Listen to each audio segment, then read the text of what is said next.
Assalamualaikum warahmatullahi wabarakatuh. Saya Lili Sasisa Putri dari Prodi Psikologi Fakultas Psikologi Universitas Muhammadiyah Lampung. Kali ini saya akan coba memaparkan, menjelaskan apa itu toxic relationship. Apa sih toxic relationship itu?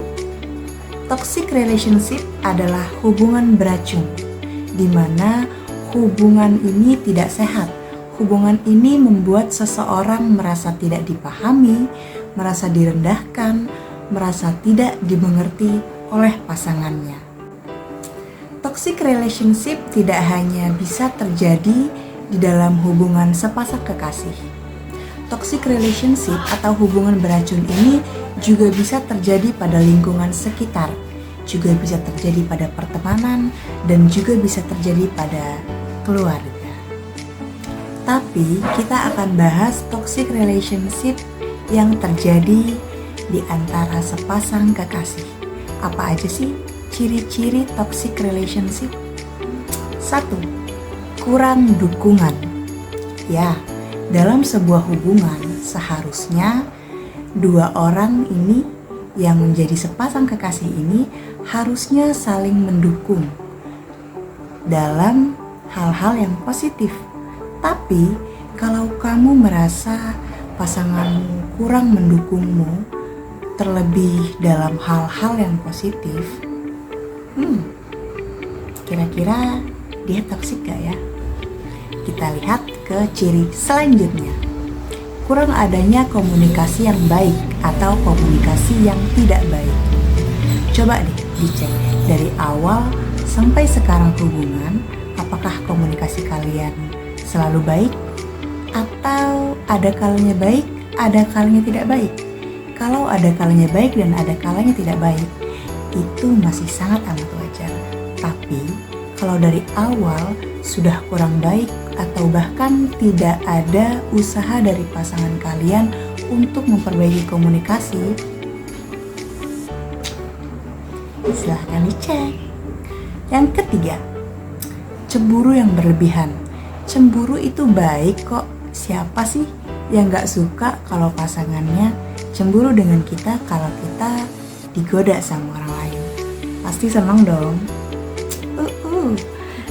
Nah, cemburu yang berlebihan. Cemburu yang berlebihan ini semisalnya Anda dalam pekerjaan itu mengharuskan Anda bertemu dengan lawan jenis, tapi pasangan Anda sangat amat posesif. Misalnya saja, Anda tidak boleh banyak ngobrol dengan lawan jenis, Anda tidak boleh banyak berinteraksi dengan lawan jenis, yang padahal jika Anda berinteraksi pun itu masih sangat wajar karena dalam konteks pekerjaan juga. Nah, ini juga harus diwaspadai. Yuk mulai diobrolin supaya gak cemburu berlebihan. Cemburulah dengan porsinya. Cemburu itu baik. Cemburu itu tandanya sayang, tandanya cinta, dan tandanya takut kehilangan. Benar, tapi cemburu juga ada porsinya. Tidak boleh berlebihan. Kalau cemburu pasanganmu berlebihan, terlebih jika rasa cemburu ini terus terjadi dengan alasan yang kurang jelas atau tidak jelas, apalagi jika sampai mengganggu kehidupan pribadimu, mengganggu pertemananmu, mengganggu hubunganmu dengan keluargamu, itu sudah menjadi salah satu ciri kalau kamu sudah terjebak atau sudah masuk ke toxic relationship atau hubungan beracun. Yang selanjutnya apa? Mengontrol perilaku. Ya, kita dan pasangan kita harus sama-sama pandai mengontrol perilaku. Kalau pasangannya salah, boleh kok dimarahin, boleh kok ditegur, tapi jangan pakai kata kasar ya, jangan pakai bentak-bentak ya, apalagi sampai main tangan. Gak boleh.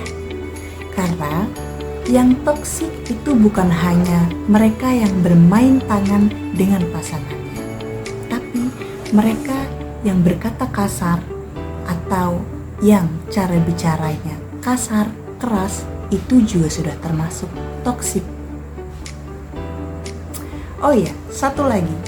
Jika pasanganmu juga suka memanipulatif, meskipun cara bicaranya tidak kasar dan kata-katanya tidak kasar, itu juga salah satu ciri toksik.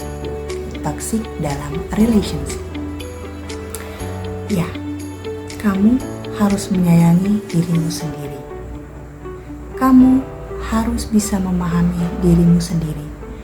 Menyayangi diri sendiri itu adalah kewajaran, dan itu adalah kewajiban setiap manusia. Ya, gimana bisa kita menyayangi diri orang lain kalau kita belum menyayangi diri kita sendiri? Yang disebut cinta seharusnya membawa hati kita menjadi lebih bahagia. Yang disebut cinta seharusnya membawa ketenangan, kenyamanan, dan ketentraman dalam diri kita. Yang disebut cinta seharusnya bisa menjadi motivasi untuk kita untuk menjadi pribadi yang jauh lebih baik lagi. Yang seharusnya cinta seharusnya bisa melindungi dan menjaga kamu dalam kondisi apapun. Yang seharusnya cinta harusnya bisa berkomitmen dalam hal-hal kebaikan. Jangan sampai kamu membiarkan dirimu untuk selalu terjebak dalam toxic relationship. Kamu harus mulai pahami dari sekarang.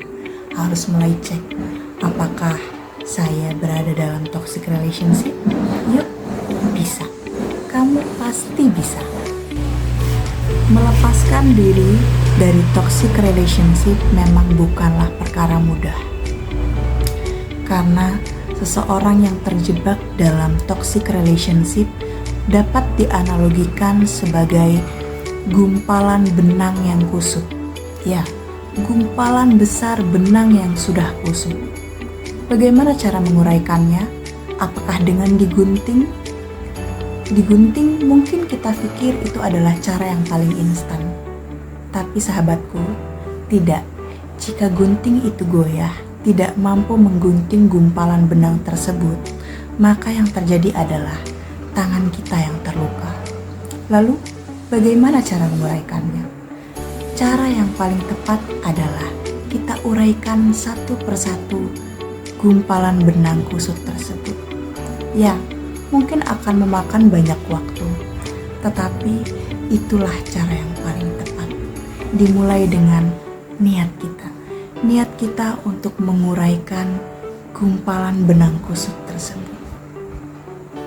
Karena dengan adanya niat, dengan adanya kesadaran diri kita tentang berharganya diri kita, bahwa pentingnya kita menyayangi diri kita, maka itu adalah awal yang baik. Itu adalah awal yang sangat baik untuk kamu melangkah ke kehidupan yang lebih bahagia, ke kehidupan yang lebih berhak untuk kamu terima. Akan memakan banyak waktu memang, tapi itulah proses. Mencoba perlahan, lakukan berulang, lakukan terus sampai berhasil. Lalu senang, bahagia, ceria, dan tenang. Jika kesadaran dan kepedulian dalam hati sudah tumbuh, kasih sayang terhadap diri sendiri sudah terpatri, yakinlah bahwa kamu bisa melakukannya. Perlahan tapi pasti. Memahami kebutuhan akan keamanan dan kenyamanan diri sendiri bukanlah suatu kejahatan. Menyayangi diri sendiri dengan sebaik-baiknya adalah satu kewajaran. Merawat kesehatan mental dan fisik diri sendiri adalah satu kewajiban. Kesejahteraan mentalmu penting untuk kamu perjuangkan, penting untuk kamu pertahankan, dan penting untuk kamu selalu merawatnya. Sayangi dirimu, rawat dan jaga kesehatan mentalmu. Mulailah berani mengambil keputusan, lalu katakan, aku yakin aku pasti bisa. Aku layak bebas, aku layak bahagia. Aku layak menjadi pribadi yang selalu didukung, dipahami, dicintai, dikasihi. Ya, katakan pada dirimu kalimat-kalimat baik, afirmasi-afirmasi positif setiap harinya, agar kamu bisa lebih mencintai dirimu, agar kamu bisa lebih menyadari bahwa kebahagiaan dirimu, kesehatan mentalmu itu sangat amat penting. Kesehatan mental adalah aset berharga yang tak ternilai. Kesehatan mental adalah bentuk sempurna dari sebuah kebahagiaan. Dan yang kita anggap cinta tidak seharusnya merusak bentuk sempurna dari sebuah kebahagiaan tersebut. Ya, mungkin sekian yang bisa saya paparkan, yang bisa saya bagikan untuk teman-teman semua tentang toxic relationship. Semoga bermanfaat untuk kita semua. Terima kasih sudah sudi menonton konten saya. Terima kasih sudah sudi menyaksikan dengan seksama, dan terima kasih jika teman-teman sudah mulai memahami dan mulai untuk sadar akan kebahagiaan diri teman-teman sendiri. Wassalamualaikum warahmatullahi wabarakatuh.